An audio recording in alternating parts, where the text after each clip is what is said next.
చంద్రబాబుతో deputy CM Pawan Kalyan సమావేశం గంటన్నరగా కొనసాగుతోంది. ఉండవల్లిలోని చంద్రబాబు నివాసానికి వెళ్లారు. తాజా రాజకీయ పరిస్థితులపై చంద్రబాబుతో పవన్ చర్చిస్తున్నారు. పవన్ తన ఢిల్లీ పర్యటన విషయాలు చంద్రబాబుకు వివరిస్తున్నారు. సోషల్ మీడియా కేసులో నామినేటెడ్ పదవులపై చర్చించే ఛాన్స్ ఉంది. కాకినాడ పోర్టులో బియ్యం అక్రమ రవాణాపై చర్చించే అవకాశం ఉంది.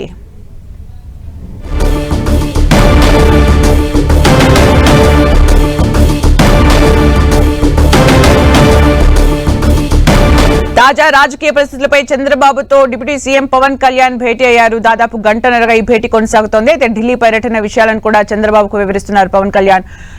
సోషల్ మీడియా కేసులు నామినేటెడ్ పదవులపై కూడా ఈ సందర్భంగా చర్చ జరిగే అవకాశం ఉంది. కాకినాడ పోర్టులో బియ్యం అక్రమ రవాణాపై కూడా డిప్యూటీ సీఎం అక్కడ పరిశీలించిన తర్వాత సీఎం చంద్రబాబు నాయుడుతో ఈ విషయానికి సంబంధించి మాట్లాడతానని కూడా చెప్పారు. ఆ విషయాలు కూడా ఈ రోజు సమావేశంలో చర్చకు వచ్చే అవకాశం ఉంది. ఉండవల్లి నివాసంలో సమావేశమయ్యారు నేతలు. దాదాపు గంటన్నరగా ఈ సమావేశం కొనసాగుతోంది. మరిన్ని అప్డేట్స్ మా ప్రతినిధి రవిచంద్ అందిస్తారు. రవిచంద్, ముఖ్యమంత్రి చంద్రబాబుతో డిప్యూటీ సీఎం పవన్ కళ్యాణ్ సమావేశం సుదీర్ఘంగా కొనసాగుతుంది. దాదాపుగా గంటన్నర నుంచి కూడా ఇరువురు భేటీ కొనసాగుతుంది. లంచ్ కూడా ఇద్దరు కలిసి చేశారు. ఇప్పుడే చర్చలు జరుపుతూ ఉన్నారు. అనేక అంశాలు, తాజా రాజకీయ పరిణామాల మీద వీరు చర్చిస్తున్నట్టు తెలుస్తుంది. ముఖ్యంగా కాకినాడ పోర్టు నుంచి అక్రమంగా బియ్యం రవాణా జరుగుతుందనే అంశానికి సంబంధించి చాలా కీలక చర్చలు జరుగుతున్నాయి. ఎందుకంటే పవన్ కళ్యాణ్ ఈ మధ్య కాలంలో కాకినాడ పోర్టుకి స్వయంగా ఇన్స్పెక్షన్కి వెళ్లారు. అక్కడ ప్రభుత్వ యంత్రాంగం మొత్తం కూడా స్మగ్లర్ల చేతిలో పనిచేస్తున్నారు, వారు చెప్పినట్లు ఆడుతున్నారని పవన్ అబ్జర్వేషన్ లో తేలింది. దీనికి సంబంధించి అన్ని అంశాలు కూడా ఆయన ఒక రిపోర్ట్ రూపంలో ఆయన సేకరించారు. ఇవన్నీ కూడా చంద్రబాబుకి స్పష్టం చేస్తూ ఉన్నారు. కాకినాడ పోర్టులో అనేక సంఘ వ్యతిరేక కార్యక్రమాలు జరుగుతున్నాయి. డ్రగ్స్ కావచ్చు, అనేక అంశాలు నా దృష్టికి వచ్చాయి. ఎట్టి పరిస్థితుల్లో కూడా మన భూభాగం మీద ఇలాంటివి జరగడానికి వీల్లేదు. ఇక్కడి నుంచి పేదవాడి పొట్ట నింపడానికి, పేదవాడికి రైస్ ఇస్తుంటే, పీడీఎస్ రైస్ ఇస్తుంటే అవన్నీ కూడా స్మగ్లింగ్ ద్వారా విదేశాలకు పంపించి కోట్ల రూపాయలు వీళ్ళంతా కూడా దండుకుంటున్నారు. దాదాపు 3 సంవత్సరాలుగా కరోనా సమయం నుంచి కూడా చూసుకుంటే కనుక 48,500 కోట్ల రూపాయల ఏదైతే బియ్యాన్ని అక్రమంగా రవాణా చేసి వేల కోట్లు స్మగ్లర్లో దండుకున్నారని చెప్తున్నారు. దీని వెనక వైసీపీ నేతల హస్తం ఉంది. ఎట్టి పరిస్థితుల్లో కూడా వీరిని వదలడానికి వీల్లేదు. ఏదైతే ఆ పోర్టు ఏదైతే ఉందో ఆ పోర్టు యాజమాన్యం కూడా వీరికి సహకరిస్తుందని కూడా ఆరోపణలు చేశారు. అదేవిధంగా సివిల్ సప్లైస్ అధికారులు కూడా చాలా కాలం నుంచి వారితో కుమ్మక్కవుతున్నారు. ప్రభుత్వం చెప్పినట్టు వినటం లేదు. ప్రజలకి వ్యతిరేకంగా సివిల్ సప్లైస్ డిపార్ట్మెంట్ పనిచేస్తుంది. అదేవిధంగా చూసుకుంటే కనుక తాను కాకినాడ పర్యటనకు వెళ్తున్నా కానీ స్థానిక ఎస్పీ సెలవు పెట్టి వెళ్ళిపోయాడు. ఇది కూడా దీనిలో కూడా కుట్ర కోణం ఉందనే అనుమానాన్ని పవన్ కళ్యాణ్ వ్యక్తం చేశారు. ఈ అన్ని అంశాలు కూడా కూలసంగా చర్చిస్తున్నారు. ఎందుకంటే పవన్ ఏదైతే మొన్న జరిగిన ఆయనకు ఎదురైన అనుభవాలకు సంబంధించి ప్రభుత్వం కూడా చాలా సీరియస్ యాక్షన్ తీసుకుంటుంది. ఈ నేపథ్యంలోనే ఈ ఉదయం కూడా నాదెళ్ల మనోహర్, అచ్చెన్నాయుడు లాంటి కేబినెట్ సబ్ కమిటీ కూడా సెక్రటరియట్ లో ఒక సమావేశం నిర్వహించింది. దానిలో కూడా పోర్టుకు సంబంధించి ఏ విధంగా రాష్ట్ర ప్రభుత్వం నియంత్రణలో పెట్టుకోవాలనేది ఒక చర్చ జరిగింది. ఆ అంశాలు కూడా పవన్ కళ్యాణ్, చంద్రబాబు మధ్య చర్చకు వస్తున్నట్టు తెలుస్తుంది. ఎవరైతే ఒక ఐపీఎస్ అధికారిని ప్రత్యేకంగా పోర్టులో నియమించాలని కూడా చర్చిస్తున్నారు. ఈ విధంగా మొత్తానికి పోర్టుకు సంబంధించిన అంశాలన్నీ కూడా సుదీర్ఘంగా చర్చిస్తున్నారు. మరోవైపు రాజకీయ అంశాలు కూడా ఇక్కడ చర్చకు వస్తున్నాయి. ఎందుకంటే రాజ్యసభకు సంబంధించి వైసీపీ సభ్యులు 3 రాజీనామాలు చేయడంతో ఉప ఎన్నికలు అనివార్యమని ఆ 3 స్థానాల్లో పోటీ చేసే అభ్యర్థుల గురించి కూడా చర్చిస్తున్నారు. మొదటగా పవన్ కళ్యాణ్ కుటుంబంలో ఆయన సోదరుడు నాగబాబుకి ఇవ్వాలని భావించారు. కానీ కొంత వారు విముఖత వ్యక్తం చేస్తున్నారు. ఈసారి తీసుకోవడానికి నెక్స్ట్ టైం తీసుకునే ఆలోచనలో ఉన్నట్టు కూడా తెలుస్తుంది.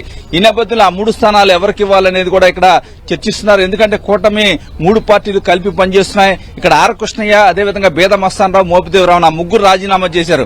కానీ ఆర్ కృష్ణయ్యది బీజేపీ వారి కోటాలో మరలా ఆర్ కృష్ణకి ఇచ్చే అవకాశం ఉంది. బేద మస్తానరావు మాత్రం టీడీపీ కింద మరలా ఎన్నికయ్యే అవకాశం ఉంది. అయితే ఒక మోపిదేవ రమణ స్థానానికి సంబంధించి ఎవరిని నియమించాలనేది కూడా చర్చ జరుగుతుంది. టీడీపీలో కూడా చాలా పోటీ అయితే నెలకొంది. టీడీపీ నేతలు టీడీ జనార్దన్ కావచ్చు, వర్ల రామయ్య, అదేవిధంగా భాష్యం రామకృష్ణ, సానా సతీష్ లాంటి నేతలంతా కూడా, ఖమ్మంపాటి రామ్మోహన్ రావు లాంటి నేతలంతా కూడా ఎదురు చూస్తున్నారు ఆ స్థానం కోసం. ఇవన్నీ ఒక పక్క జరుగుతున్నాయి. ఉండటంతో పాటు సాధారణంగా మొన్న పవన్ కళ్యాణ్ కూడా సోషల్ మీడియా కేసుల విషయంలో కూడా తనకి ఎదురైన అనుభవాలని లేవనెత్తారు. ఆ తర్వాత ప్రభుత్వం సీరియస్ యాక్షన్ తీసుకుంది.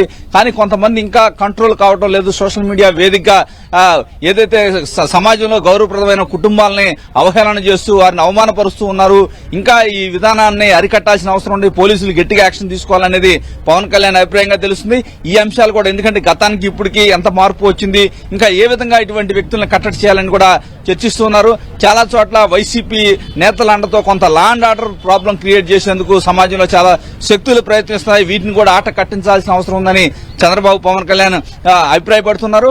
మరోవైపు ఏదైతే కూటమి ప్రభుత్వం అధికారంలోకి వచ్చాక నామినేటెడ్ పదవులు అన్ని కూడా ఇస్తూ ఉన్నారు. అయితే మరికొన్ని ఇంపార్టెంట్ నామినేటెడ్ పదవులు ఇవ్వాల్సిన అవసరం ఉంది. దీనికి సంబంధించి జనసేన నుంచి కూడా కొంతమంది కష్టపడి పనిచేసిన వారి పేర్ల లిస్టు కూడా పవన్ కళ్యాణ్ చంద్రబాబుకి ఇస్తున్నట్టు కూడా మనకి తెలుస్తోంది. సుమిత్ర, అంటే రవిచంద్ర, సుదీర్ఘంగా ఈ సమావేశం కొనసాగుతుంది. మీరు చెప్తున్నట్టుగా చాలా విషయాలు కూడా ఈ రోజు చర్చకు వచ్చే అవకాశం కనిపిస్తోంది. అయితే ఇంకా ఎంతసేపు ఈ సమావేశం కొనసాగే అవకాశం ఉంది? ఇంకేమైనా షెడ్యూల్ కి సంబంధించిన అప్డేట్స్ ఉన్నాయా? అంటే సుమిత్ర, ముఖ్యంగా ఈ చర్చల ప్రక్రియ కొనసాగుతూనే ఉంది. దాదాపు గంటన్నర నుంచి జరుగుతుంది. ఇంకో గంట కూడా ఈ సమావేశం జరిగే అవకాశం ఉంది. ముఖ్యంగా పవన్ కళ్యాణ్ ఈ మధ్య కాలంలో ఢిల్లీ వెళ్లారు. ఢిల్లీ వెళ్లి 2 రోజులు మొత్తం కూడా కేంద్ర మంత్రులను కలిశారు, ప్రధాని కలిశారు. అక్కడ విశేషాలను కూడా చంద్రబాబుతో పంచుకుంటున్నారు. ఎందుకంటే పవన్ కళ్యాణ్ కూడా ఆంధ్రప్రదేశ్ సంబంధించిన కొన్ని అంశాలపై కేంద్రం దృష్టికి తీసుకువెళ్లారు. అక్కడి నుంచి సహాయ సహకారాలు ఏ విధంగా తీసుకురావాలి, అక్కడి నుంచి ఎందుకంటే ఆర్థికంగా దెబ్బతిన్న ఆంధ్రప్రదేశ్ ఆదుకోవాలంటే కేంద్ర సహకారం తప్పనిసరి అవసరం. అందుకని కేంద్రం నుంచి రావాల్సిన ఆర్థిక సహాయం గురించి కూడా ప్రధానమంత్రి అదేవిధంగా కేంద్ర మంత్రులతో కూడా పవన్ కళ్యాణ్ చర్చించారు. ఆ చర్చల సారాంశాన్ని కూడా చంద్రబాబుకు వివరిస్తున్నారు. చర్చల ప్రక్రియ అయితే కొనసాగుతుంది. ఏదైతే రాజ్యసభ సభ్యుల నామినేషన్ కూడా 4వ తారీఖు నుంచి ప్రారంభమవుతుంది, 10వ తారీఖు వరకు ఉంది. అందుకని అభ్యర్థులను ఫైనల్ చేసుకోవాలి.